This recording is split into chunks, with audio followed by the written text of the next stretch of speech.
सातारा जिल्ह्यातील आजच्या top 10 news दिनांक 24 मे 2026 powered by be vocal for local. आपली खरेदी आपल्या शहरात, आपल्या साताऱ्यात. पाचगणी दांडेकर टोलवरील सरकारमान्य लूट बंद करा, अन्यथा महाबळेश्वरकर रस्त्यावर उतरतील. ग्रामसभेत प्रशासनाला दिला तीव्र आंदोलनाचा इशारा.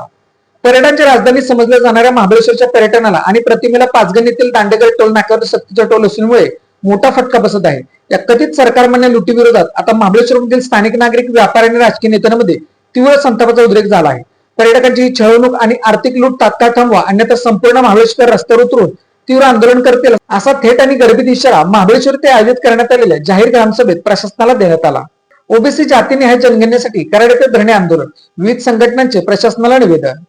ओबीसी समाजाची स्वतंत्र जातीनिहाय जनगणना तातडीने करण्यात यावी, ओबीसी आरक्षणाला घटनात्मक संरक्षण द्यावे आणि क्रिमिनलची अट रद्द करावी या मागण्यांसाठी कराड तहसील कार्यालयासमोर विविध ओबीसी संघटनांच्या वतीने शुक्रवारी धरणे आंदोलन करण्यात आले. आंदोलनात प्रशासनाला मागण्यांचे निवेदन सादर करण्यात आले. देशभरात ओबीसी समाजाकडून जातीनिहाय जनगणनेची मागणी जोर धरत असताना केंद्र सरकारने याबाबत सकारात्मक भूमिकेचे आंदोलकांनी नमूद केले. मात्र प्रस्तावित गणना प्रश्नावलीमध्ये ओबीसीसाठी स्वतंत्र रकान नसल्याने समाजाचे तीव्र नाजारी असल्याचे निवेदन स्पष्ट करण्यात आले. यावेळी आंदोलकांनी ओबीसी आरक्षणाच्या अंमलबजावणीची चिंता व्यक्त केली. अनुसूचित जातीच्या 730 कोटी निधीवर भाजपाचा दरोडा, रिपाईकडून आंदोलनाचा इशारा. अनुसूचित जाती जमातीसाठी राखीव असलेल्या 730 कोटी रुपयांचा निधी लाडक्या बहीण योजनेवरून भाजपा सरकारने मागासवर्गीय समाजावर अन्याय केल्याचा गंभीर आरोप रिपब्लिकन पक्षाच्या वतीने करण्यात आला आहे. या निर्णयाच्या निषेधात सोमवारी सातारा जिल्हाधिकाऱ्यांसमोर निदर्शने करण्यात येणार असल्याची माहिती रिपब्लिकन पक्षाचे पदाधिकारी रामभाऊ जगदाळे व राजेश ओवाळ यांनी दिली. प्रदेश महासचिव दादासाहेब यांच्या आदेशानुसार रिपब्लिकन पक्षाच्या सातारा जिल्हा कार्यकारिणीच्या वतीने या प्रकारचा तीव्र निषेध करण्यात आला आहे.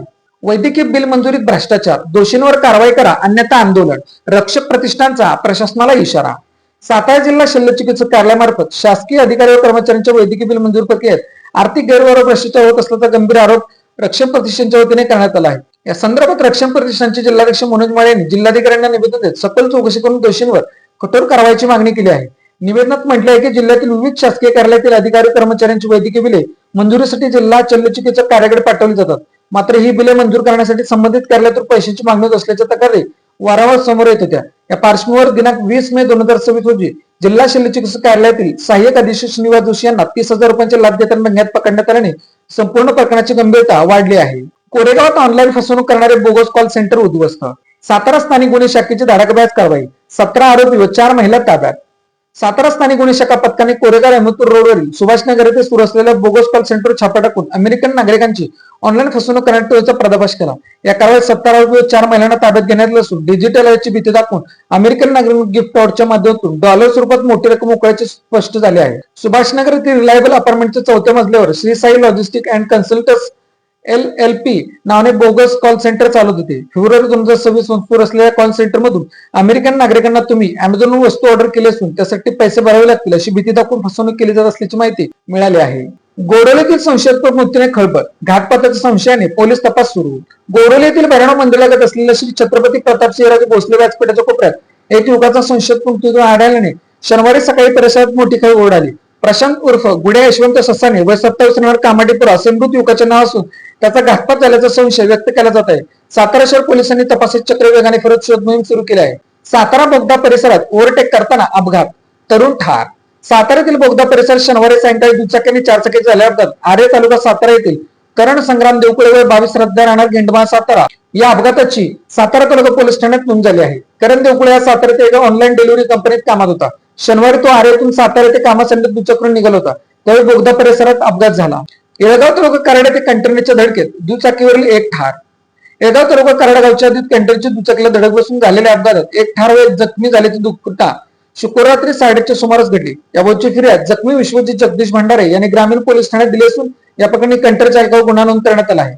श्रेयस धनाजी शिंदे वय 18 राहणार केसे तालुका कराड असे अपघातात ठार झालेल्या युवकाचे नाव आहे. तर विश्वजित जगदीश भंडारे वय 24 राहणार केसे तालुका कराड असे जखमी झालेल्या युवकाचे नाव आहे. या प्रकरणी धर्मधीर सिंग प्रकाश सिंग गिल राहणार पावरा जवळ पोस्ट वरपाल तालुका जिल्हा अमृतसर राज्य पंजाब असे गुन्हा दाखल झालेल्या कंटेनर चालकाचे नाव आहे. वाटर पोलिसांची दमदार कारवाई, घरफोडी प्रकरणातील आरोपी जेरबंद. वाटर पोलीस ठाण्याच्या गुन्हे शाखेच्या पथकाने घरफोडीच्या गुन्ह्यातील आरोपीला अटक करत चोरीतील सोन्या चांदीचे रोख रक्कम जप्त करण्यात यश मिळवले आहे. लगन रमेश भोसले राहणार बुरकरवाडी तालुका फलटण असे अटक करण्यात आलेल्या आरोपीचे नाव आहे. दिनांक 8 फेब्रुवारी 2026 रोजी सोनके तालुका कोरेगाव येथे घरफोडीची घटना घडली होती. या प्रकरणी वाटा पोलीस ठाण्यात गुन्हा रजिस्टर करण्यात आला होता. दरम्यान मिळालेल्या गोपनीय माहितीनुसार आरोपीला ताब्यात घेण्यात आले आहे. चौकशी दरम्यान त्यांनी गुन्ह्याची कबुली दिल्यानंतर त्याच्यावरून चोरीतील सोन्या चांदीचे दागिने व रोख रक्कम असा मुद्देमाल जप्त करण्यात आला आहे. एक्सरे पार्टीवाडीत पहाटे धाडसी चोरी, दरवाजा तोडून चौघांचा घरात प्रवेश, वृद्ध दाम्पत्याला मारहाण करत मंगळसूत्र लंपास. तालुक्यातील पश्चिम भागातील एक्सरे पार्टीवाडी येथे पहाटेच्या सुमारास घडलेल्या धाडसी चोरीच्या घटनेने परिसरात एकाच खळबळ उडाली आहे. त्या चोरट्यांनी घराचा मुख्य दरवाजा तोडून घरात प्रवेश करत वृद्ध दाम्पत्याला मारहाण केली. या घटनेत सुमारे 1,55,000 रुपये किमतीची सोन्याची मणी मंगळसूत्र लंपास केल्याची घटना समोर आली आहे. Made in Satara bags. Satara शहरातील महिलांनी बनवलेल्या उत्तम प्रकारच्या बॅग. संपर्क 9594 415 115. Lalit tailors. Look good feel good. शाळा, कॉलेज, विविध व्यवसाय या ठिकाणी लागणारे जॅकेट बनवून मिळवण्याचे योग्य ठिकाण पवई नाका सातारा. सातारा जिल्ह्यातील अशाच विश्लेषणात्मक बातम्यांसाठी जिल्हा सातारा या न्यूज चॅनलच्या सर्व सोशल मीडिया प्लॅटफॉर्मला फॉलो करा. व्हिडिओ लाईक करा, व्हिडिओ हाईप करा, व्हिडिओवर कमेंट करा आणि व्हिडिओ जास्तीत जास्त लोकांपर्यंत शेअर करा.